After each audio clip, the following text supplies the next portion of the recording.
जी, इसका मुझे बहुत बड़ा संतोष है कि बेज बरुआ समिति, विश्वनाथन समिति, मलिमत समिति, माधव मेनन समिति और गृह मामलों की स्थायी संसदीय समिति 2011, 2005, 2006 इसकी रिपोर्ट 111वीं, 110वीं, 146वीं ये सारी रिपोर्टों का बृहद संकलन कर सभी राज्यपालों, मुख्यमंत्रियों, सभी विधायकों, सभी सांसद और सभी न्यायाधीशों से, हाई कोर्ट से, सुप्रीम कोर्ट से और लॉ यूनिवर्सिटी से आए हुए सारे प्रस्तावों को, सारे सुझावों को कंसीडर कर लाइन बाय लाइन इसको पढ़कर ये विधेयक लेकर मैं आज सदन के सामने उपस्थित हुआ हूं। माननीय अध्यक्ष जी, 18 राज्यों, 6 संघ शासित प्रदेश, भारत की सुप्रीम कोर्ट, 16 हाई कोर्ट, 5 न्यायिक एकेडमी, 22 विधि विश्वविद्यालय, 142 सांसद और लगभग 270 विधायकों ने इसमें सुझाव दिए हैं। जनता के भी बहुत सारे सुझाव आए हैं जिसको कंसिडर किया गया। माननीय अध्यक्ष जी, 4 साल तक इस पर गहन विचार विमर्श हुआ है। मैं जिसमें उपस्थित हूं ऐसी 158 बैठकें हमने रिकॉर्ड पर करी है। माननीय अध्यक्ष जी, बाय लाइन इसको हमने पढ़ा है। मान्यवर, भारतीय नागरिक सुरक्षा संहिता जो सीआरपीसी के को रिप्लेस करेगी, इसमें अब 533 धाराएं बचेगी, 160 धाराओं को बदल दिया गया है, 9 धाराएं नई जोड़ी गई है और 9 धाराओं को निरस्त किया गया है। भारतीय न्याय संहिता जो आईपीसी को रिप्लेस करेगी, इसमें अब पहले 511 धाराएं थी, इसकी जगह 356 धाराएं होगी, 175 धाराओं में बदलाव हुआ है, 8 नई धाराएं जोड़ी गई है और 22 धाराएं निरस्त कर दी गई है। भारतीय साक्ष्य अधिनियम जो एविडेंस एक्ट को रिप्लेस करेगा, इसमें 170 धाराएं होगी, पहले 167 थी, 23 धाराओं में बदलाव किया है, 1 धारा नई जोड़ी गई है और 5 धाराएं निरस्त की है। मान्यवर, मैं सदन को बताना चाहता हूं, ये तीनों कानूनों में गुलामियों की निशानी से भरे हुए कानून। सबसे पहले तो इसको ब्रिटेन की पार्लियामेंट ने पारित किया था, हमने अडॉप्ट किया था, यहीं से शुरुआत होती। परंतु इसके अलावा आज भी जो कानून आज इससे निरस्त होंगे, जब सदन पारित करेगा, तब वो कानूनों के अंदर कुछ शब्द थे मैं जरूर कहना चाहता हूं, जिससे हमें मालूम पड़ेगा कि 75 साल तक हम किस कानूनों के आधार पर क्रिमिनल जस्टिस सिस्टम को चलाए हैं। पार्लियामेंट ऑफ यूनाइटेड किंगडम का जिक्र है, प्रोविंशियल एक्ट का जिक्र है, notification by the crown representative का जिक्र है, लंदन गैजेट का जिक्र है, ज्यूरी और बैरिस्टर का जिक्र है जो हमारे यहाँ कब के चले गए, लाहौर गवर्नमेंट का जिक्र है, कॉमनवेल्थ के प्रस्तावों का जिक्र है, United kingdom of great Britain and Ireland parliament का जिक्र है, हर मेजेस्टी और बाय द प्रिवी काउंसिल, ऐसे हर जगह रेफरेंस दिए हुए हैं। Copies and extracts content in the London gadget, इसके आधार पर एक कानून को बनाया गया है। Possession of the British crown, इसका भी जिक्र आज भी है। Court of justice in England, इसका भी जिक्र 33 से ज्यादा जगहों पे है। हर मैजेस्टी डोमिनियंस का इस अधिनियम के अंदर ढेर सारे जिक्र है। टोटल 475 जगह ये गुलामी की निशानियों को समाप्त कर आज हमने नया कानून मान्यवर लेकर आए हैं। माननीय अध्यक्ष जी, इस कानून से हमने नए युग को जोड़ने का भी प्रयास किया है। हमारी क्रिमिनल जस्टिस सिस्टम में बहुत समय लगता है। कानून में कोई कानून की अदालत में जाए तो न्याय इतनी देर से मिलता है कि न्याय का कोई मतलब ही नहीं। लोगों की श्रद्धा उठ गई, कोर्ट में जाने से डर है। मैं गुजरात का कानून मंत्री भी रहा हूं, विधि मंत्री भी रहा हूं। कई लोगों ने मुझे कहा था कि साहब पनिशमेंट की कोई जरूरत ही नहीं। मैंने बोला क्यों? कि कोर्ट में जाना इटसेल्फ पनिशमेंट है। इस प्रकार की मानसिकता लोगों के दिमाग में करके हमने इसीलिए आधुनिक से आधुनिक तकनीक को इसके अंदर समाहित करने का निर्णय किया है। माननीय अध्यक्ष जी, दस्तावेजों की परिभाषा का विस्तार कर इलेक्ट्रॉनिक या digital record, email, server longs, computer, smartphone, laptop, SMS, website, locational साक्ष्य, डिवाइस पर उपलब्ध मेल और मैसेजेस, ये सभी को कानूनी वैधता देता है, जिससे अदालतों के अंदर जो कागजों के ढेर लगते हैं, अंबार लगते हैं, वो समाप्त हो जाएंगे। एफआईआर से केस डायरी और केस डायरी से चार्जशीट और चार्जशीट से जजमेंट तक की सारी प्रक्रिया को डिजिटलाइज करने का प्रावधान इस कानून के अंदर मैं लेकर आया हूं। अदालत की सभी कार्यवाही को टेक्नोलॉजी के माध्यम से करने के लिए हम करते हैं। अभी आरोपी की पेशी ही सिर्फ वीडियो कॉन्फ्रेंस से हो सकती है, अब संपूर्ण ट्रायल क्रॉस सहित की वो वीडियो कॉन्फ्रेंस से होगी। शिकायतकर्ता और गवाहों का परीक्षण भी होगा, जांच पड़ताल और मुकदमे में साक्ष्यों का रिकॉर्डिंग जो करना है वो भी होगा, और उच्च न्यायालय के मुकदमे और सभी अपीलीय कार्यवाही भी डिजिटली संभव होगी। माननीय अध्यक्ष जी, ये करने से पहले इसमें कोई न्याय के बारे में कोई गोता ही न हो जाए, इसलिए हमने नेशनल फॉरेंसिक साइंस यूनिवर्सिटी और देश भर के सारे विद्वानों को, इस विषय के विद्वानों के साथ बैठकर इसकी चर्चा कर टेक्नोलॉजी के एक्सपर्ट के साथ बैठकर उसको बनाया गया है। सर्च और जब्ती के वक्त मान्यवर हमने कई सारे ऐसे प्रावधान किए हैं जिससे निर्दोष नागरिक को फंसाया न जा सके। सर्च और जब्ती के वक्त ढेर सारी ऐसी फरियादें मेरे यहाँ रख दिया गया, मेरे यहाँ था नहीं, पुलिस लेकर आई, रख दिया। अब हमने सर्च और जब्ती में वीडियोग्राफी को कंपलसरी करा है, जो अब वीडियोग्राफी केस का हिस्सा होगी। पुलिस द्वारा ऐसी रिकॉर्डिंग के बिना कोई भी चालान, चार्जशीट रखा जाएगा वो वैध नहीं होगा। हमारा दोष सिद्धि का प्रमाण बहुत कम है। आजादी के 75 साल के बाद भी हम दोष सिद्ध नहीं कर पाते हैं मान्यवर, इसीलिए फॉरेंसिक साइंस को हमने बहुत बढ़ावा देने का काम किया है। देश के प्रधानमंत्री जी ने एक ऐतिहासिक निर्णय लिया है नेशनल फॉरेंसिक साइंस यूनिवर्सिटी बनाने का। मैं इस सदन के माध्यम से पूरे देश को आश्वस्त करना चाहता हूं कि 3 साल के बाद हर साल 33,000 फॉरेंसिक साइंस के एक्सपर्ट और साइंटिस्ट इस देश को मिलने लगे। ये इसलिए किया गया कि कानून हम लेकर आने वाले थे मान्यवर। ये कानून में हमने लक्ष्य रखा है कि दोष सिद्धि के प्रमाण को, कन्विक्शन रेशियो को 90% से ऊपर लेकर जाना है, ये हमारा लक्ष्य है।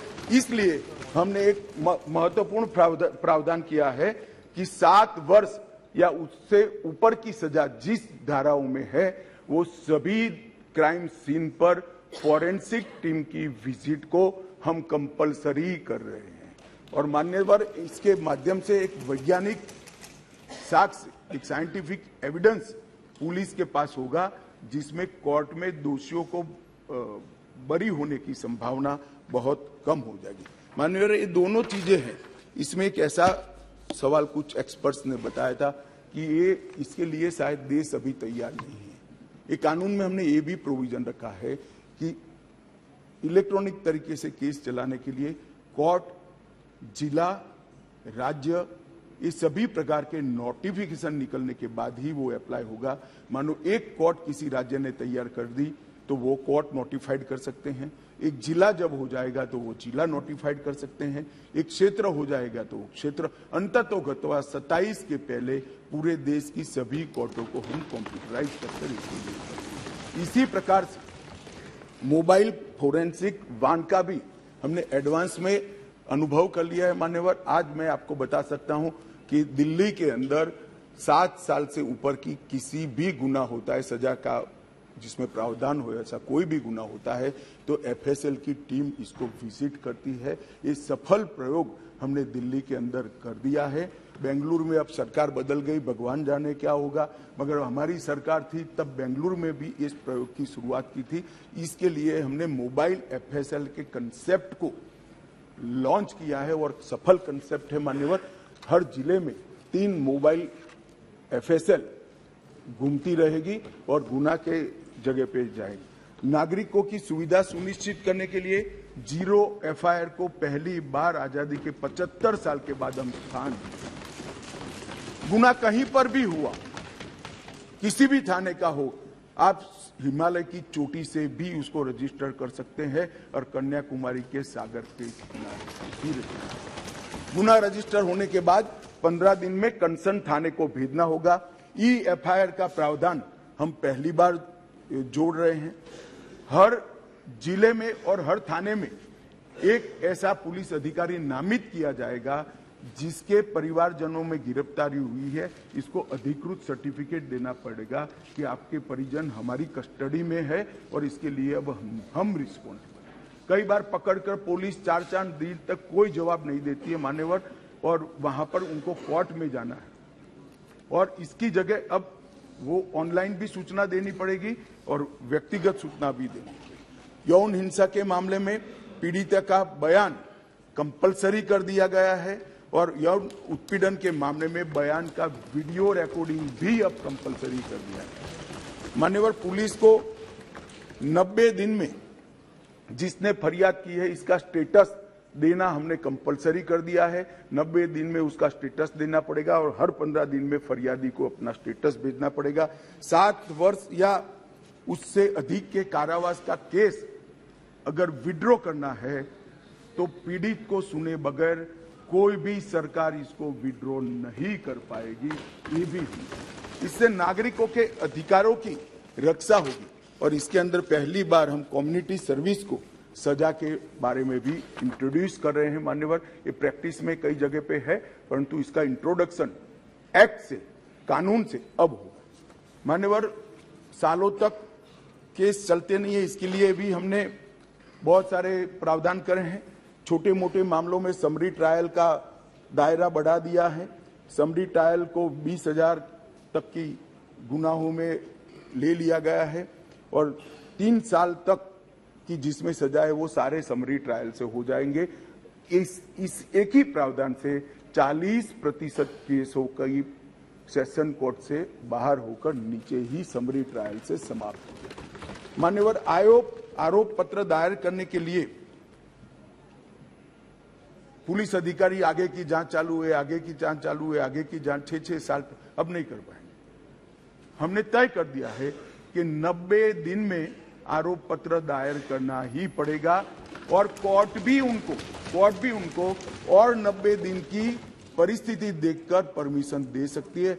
180 दिन में आपको जांच समाप्त कर ट्रायल के लिए भेज देना पड़ेगा। इससे बहुत बड़ा फर्क होगा। वारंट के मामले में भी हमने काफी सारे बदलाव किए हैं। आरोपी व्यक्ति को आरोप तय करने की नोटिस 60 ही दिन में देने के लिए अब कोर्ट बाध्य हो जाएगी। कोर्ट ने चार्ज फ्रेमिंग 60 दिन से ज्यादा लंबा नहीं कर सकती। बहस पूरी होने के बाद 30 ही दिन में मान्यवर न्यायाधीश ने अपना फैसला देना पड़ेगा। 3-3 साल तक फैसला पेंडिंग नहीं रखा। कई सारे जज ऐसे थे पूरी सुनवाई कर देते थे और फिर बाद में ट्रांसफर हो जाती थी या रिटायर्ड कर जाते थे और ट्रायल फिर से चलती। अब ऐसा नहीं होगा। 30 दिन के अंदर ही फैसला देना पड़ेगा। इसको भी हमने, और फैसले को 7 दिन के अंदर ऑनलाइन उपलब्ध कराना पड़ेगा जिससे इस पर अपील की कार्यवाही मान्यवर हो जाए। सिविल सर्वेंट के विरुद्ध कोई फरियाद होती थी, पुलिस ऑफिसरों के विरुद्ध कोई फरियाद होती थी, तो एक प्रावधान है जिससे उनको सुरक्षा मिली हुई। सरकार की परमिशन के बगैर इनका संज्ञान या तो चार्जशीट या ट्रायल शुरू नहीं हो सकती।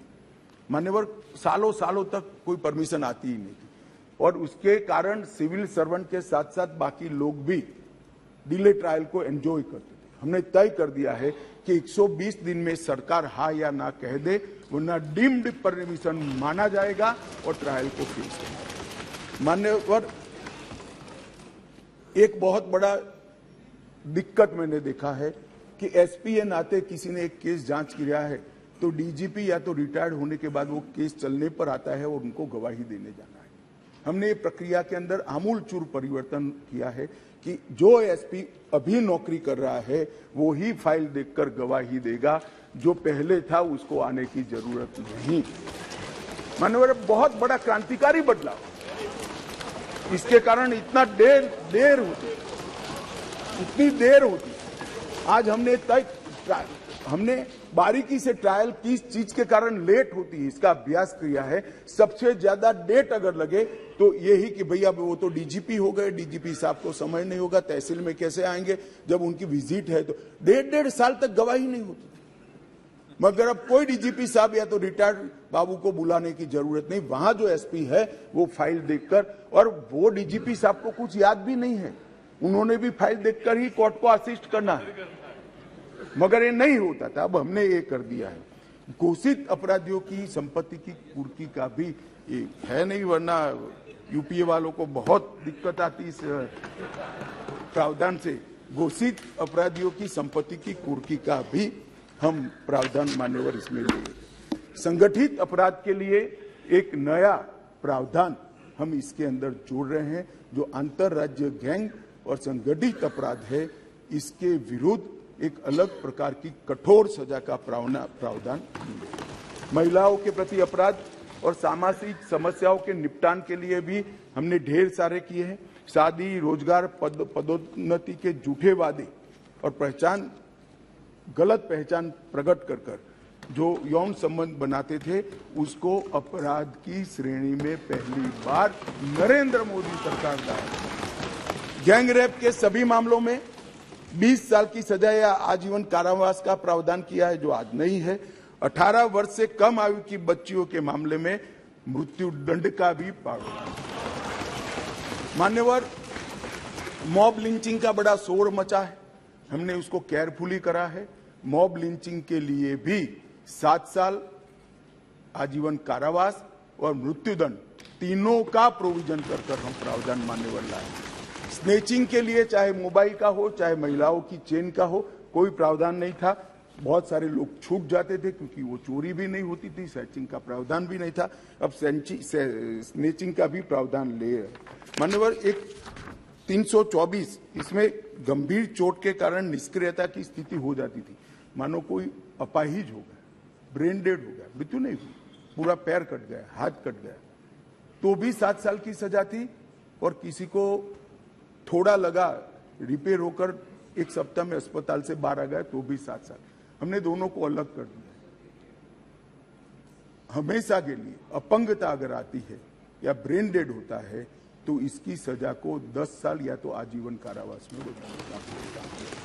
बच्चों द्वारा अपराध करने वाले व्यक्ति के लिए, बच्चों के साथ अपराध करने वाले व्यक्ति के लिए सजा को बढ़ाया गया है, 7 से 10 साल किया गया है। पहले जुर्माना काफी कम था, अनेक प्रोविजन में जुर्माने को बढ़ाने का भी काम किया है। मान्यवर,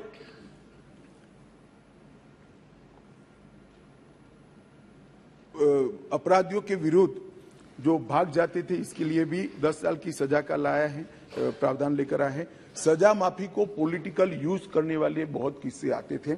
अब हमने कह दिया है कि अगर किसी को सजा माफ करनी है तो मृत्यु की सजा को आजीवन कारावास में बदल सकते हैं। आजीवन कारावास की सजा को 7 साल तक ही माफ कर सकते हैं। 7 साल के कारावास को 3 साल तक ही माफ कर सकते हैं। किसी भी गुनहगार को, अभी बिहार में कुछ मामले आए हैं सामने, इसी प्रकार से राजनीतिक रसूख वाले लोगों को छोड़ा नहीं जाएगा, उनको भी सजा भुगतनी पड़ेगी। इसका भी प्रावधान मान्यवर हम लेकर आए हैं। मान्यवर, राजद्रोह पर कि अंग्रेजों ने अपने शासन को बचाने के लिए एक कानून बना था। मैं इस सदन को कहना चाहता हूं, एक ऐतिहासिक निर्णय इस सरकार ने किया है। राजद्रोह को कंप्लीटली हम रिपील कर रहे हैं, कंप्लीटली। यहां लोकतंत्र है, सबको बोलने का अधिकार है। राजद्रोह को हम कंप्लीटली रिपील कर रहे हैं मान्यवर।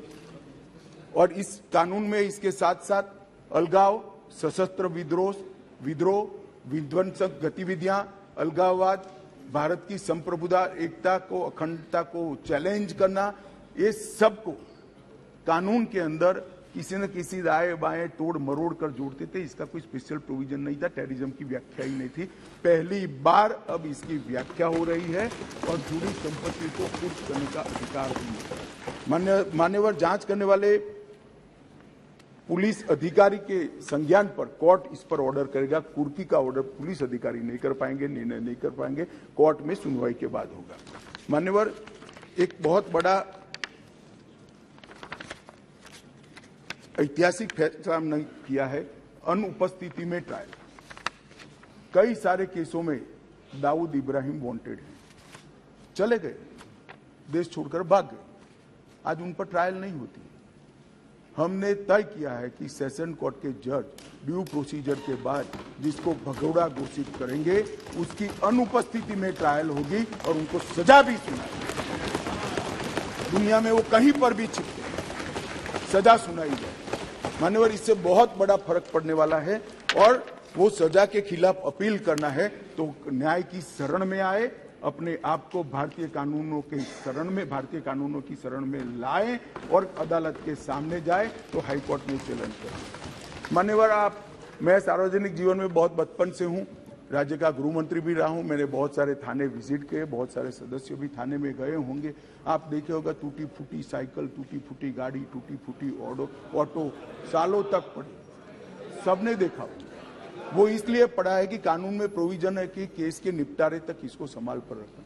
हमने प्रोविजन कर दिया है इसकी वीडियोग्राफी करना, वीडियोग्राफी की सर्टिफाइड कॉपी कोर्ट में जमा कराना और फिर इसका निपटारा आप कर सकते हो। इससे कम से कम पुलिस स्टेशन की स्वच्छता अभियान। मान्यवर, इस प्रकार के, मैंने तो अभी थोड़ा बताया, इस प्रकार के ढेर सारे बदलाव इस कानून के अंदर हम लेकर आए हैं। टोटल 313 बदलाव है मान्यवर, और मैं इतना कह सकता हूं कि हमारी न्यायिक दंड प्रक्रिया, क्रिमिनल जस्टिस सिस्टम के अंदर आमूलचूल परिवर्तन होगा और सबको ज्यादा से ज्यादा 3 साल के अंदर न्याय। मान्यवर, इसमें पुलिस अधिकारियों को भी जवाबदेह किया है, वकीलों को भी जवाबदेह किया है और न्याय करने वाले के लिए भी मर्यादाएं रखी। इसमें महिलाओं का और बच्चों का विशेष ध्यान दिया गया है। अपराधियों को सजा हो इसकी चिंता की गई है और पुलिस अपने अधिकारों का दुरुपयोग न कर पाए, ऐसा भी। इसके अंदर राजद्रोह जैसे कानूनों को एक और हम निरस्त कर रहे हैं तो दूसरी ओर धोखा देकर महिला का शोषण करने वाले और मॉब लिंचिंग जैसे जघन्य अपराध करने वालों को दंडित करने का भी। एक और हमने राजद्रोह को रिपील किया है, दूसरी ओर संगठित अपराध और टेररिज्म पर नकेल कसने का काम भी हमने किया है। मान्यवर, मैं मानता हूं कि तीनों संहिता अपने आप में संपूर्ण है, परिपूर्ण है, परंतु 1807, 1828, 88 और 1878 से कानून प्रचलन में कोई भी व्यक्ति, कोई भी डिपार्टमेंट या कोई भी व्यक्तियों का समूह इसको कंप्लीट नहीं कर सकता। इसलिए मैंने निर्णय किया है मान्यवर कि इस कानून को मैं स्टैंडिंग कमेटी को, गृह विभाग की स्टैंडिंग कमेटी को देना चाहता हूं, जिससे पक्ष विपक्ष सभी संसद सभ्य इस पर अपना, काफी संसद सभ्यों ने दिया है, परंतु इस पर काफी अच्छी सोच विचार हो। इस पर बार काउंसिल भी चर्चा करे, बार एसोसिएशन भी चर्चा करे, कुछ रिटायर्ड न्यायिक अधिकारी भी चिंता करें और हम लॉ कमीशन को भी भेजेंगे, लॉ कमीशन भी अपनी टिप्पणियां दे। तो कुल मिलाकर ये सब आने के बाद ये विधेयक को उचित परिवर्तन करने के बाद मैं फिर से इस सदन के लिए आऊंगा। मैं आपको अनुरोध करता हूं माननीय स्पीकर महोदय कि मैं विधेयक को पुनर्स्थापित करता हूं और माननीय स्पीकर महोदय मैं ये भी अनुरोध करता हूं कि विधेयक को जांच हेतु विभाग संबंधी, गृह कार्य संबंधी संसदीय स्थायी समिति को। एक मिनट, प्रश्न ये कि विधेयक को पुनर्स्थापित करने की अनुमति प्रदान की जाए। जो सदस्य इसके पक्ष में हाँ कहें, जो सदस्य विरोध में ना कहें। मेरे विचार में निर्णय हाँ वालों के पक्ष में, हाँ वालों के पक्ष में माननीय मंत्री विधेयक को पुनर्स्थापित करें। माननीय मंत्री जी। मान्यवर, मैं इस विधेयक को, तीनों विधेयकों को गृह विभाग के कार्य संबंधी, माननीय स्पीकर महोदय मैं विधेयक को पुनर्स्थापित करता हूं और आपसे निवेदन करता हूं कि ये तीनों विधेयकों को गृह कार्य संबंधित गृह विभाग के कार्य संबंधित संसदीय स्थायी समिति को भेज दिया जाए। मान्यवर पूछना चाहती हूँ, अब इसमें एक मिनट पूछ ले वो। गृह मंत्री जी को बधाई देती हूँ, बहुत ही बड़ा परिवर्तन। सर सिर्फ एक चीज आपसे मैं पूछना चाहूंगी कि जो लोग जेल की सजा काट के अभी भी जेल में 30-30 साल से, कुछ उनके लिए भी इसमें है कि नहीं, एक ये पूछना। सर दूसरा सवाल ये कि प्रैक्टिकली जो जमीन में होता है सब घर घर तक नशे पहुंच रहे हैं, जो घर वाले किसी को बताते भी हैं तो उनके बारे कोई उनका एक्शन नहीं लिया जाता, तो कोई प्रावधान इसके लिए भी कुछ होगा? एक मिनट गृह मंत्री जी, गृह मंत्री जी, गृह मंत्री जी, माफी का सवाल है, माफी अपराध क्या है इसके आधार पर करने का संपूर्ण वैधानिक प्रावधान। बी मेहताब जी, सजा पूरी कर ली है, इसको छोड़ने के लिए सजा पूरी मेहताब नहीं जी। होती है, जन्मटिप होती है, अंतिम सांस तक होती है। इसको 14 साल में करने का जेल के अधिकारी के पास अधिकार होता है। वो अधिकार के उपयोग के लिए भी गुना को देखकर वैधानिक अधिकार उसको दिए गए। बी मेहताब जी प्लीज, एक minute. B Mehtab ji, B Mehtab ji. Sir, I am very grateful to be a witness in the history in the making. कई सालों से as a journalist by profession, we have been repeatedly asking for change in IPC and also CRPC. And during my last 25 years in this house, during Atalji's prime ministership, we had also deliberated on change of Evidence Act. Why it is necessary? To certain extent, the then Home Minister, Mr. Advani, had assured this House that yes, we will be working on the change of Evidence Act. So today when I saw, because this is in a supplementary list of business, and Honorable Home Minister has brought about 3 bills together, totally overhauling our legal system, just law and justice system. Actually, I would only like to mention here, of course, in the statement of objects and reasons it is mentioned relating to IPC. What was IPC? It is not actually Indian Penal Code. It was originally an Irish Penal Code. And Macaulay is the father of this IPC. Though in 1834 this committee was formed, the law committee was formed by the British government. And 1834 means it was during the East India Company. 1856 the British Crown came into power in India. And in 1860 this was implemented, just removing Irish and putting Indian Penal Code. So it was more like subjugation of the subjects by the power, by the ruling power. So now, as the Home Minister has very rightly mentioned, he has enunciated certain points and it is going to the standing committee. Similar is about the Criminal Procedure Code. And for 7 decades, I would say, what has been added to and the manner in which our government and the society has been feeling for last quite some time, that contemporary needs should also be looked into, and that has been there. And in the Evidence Act, sir, Evidence Act of 1972, comprehensive review of our criminal law was necessary, which has been done in this draft bill, and I believe the Home Standing Committee of Home will go into all those details, and as the Home Minister has very rightly mentioned, it is people-centric, not government-centric or administration-centric. So in that respect, I believe it is a good beginning, and I am really grateful that I am, including my party members and perhaps all of us, are witness to the history in making, because after so many years, our wishes are being fulfilled. Thank you, sir. माननीय सदस्यों, नहीं debate नहीं हो रही इसमें। माननीय सदस्यों, आज नियम 377 के अधीन मामलों को उठाने की अनुमति प्रदान की हुए मामले अनुबंधित पाठ को व्यक्तिगत रूप से सदन के पटल पर रख सकते हैं।